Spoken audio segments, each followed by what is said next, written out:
आफादगिरि बिथांखौ नटिस हरनायनि सायाव बिथाङा नोंथांनि एगेन्स्ट जाम्बा बे जायलालै मा लिडारा सोर आंसो आङो सोरखौ प्रेसिडेन्ट दोनो सोरखौ सेक्रेटारि दोनो सोरखौ मा दोनो बे आं जाम्बालाय बे गैला बे सेस जोब्बाय एक्सपेल्टिनिफ्राय होखारबाय जों बेखौ जोब्बाय एक्सपेल्टिफोरखौ नायग्रा जत्न लाग्रा सोरखौ दोननांगौ दोननाङाया आंसो दोनो जायलाखौ आङो दोनदोंमोन दे नों दायथ' लादो होननानै आंसो खालामदोंमोन दा आं बोखारफिनबाय जोब्बाय बे र' एसे टाइम दंबावो 15 तारिखसिम होदों जोङो दे थेंक इउ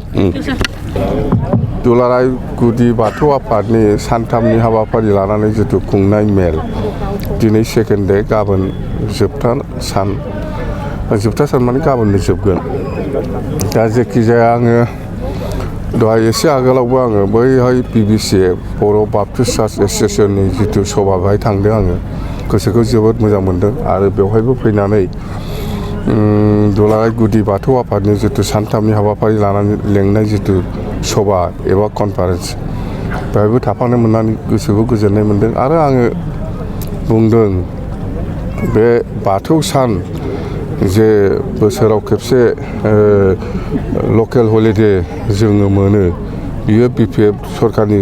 समावनो जानाय होननानै आङो फोरमायदों आरो गुदि बाथौ आफादखौ फोथांनायनि बेलायाव जिखिनि सहाय खालामनांगौ देनां गभर्नमेन्ट फैबा आं खालामगोन होननानै खोथा होदों मथथे बाथौआ जाहैबाय बर'नि गुदि धोरोम हयथ' दिनै सोरबा ब्रह्म जानो हागौ सोरबा ख्रिस्टान जानो हागौ खिन्थु बर'नि गुबै आसल धर्मआ मा होनोब्ला बुंखानांगोन जे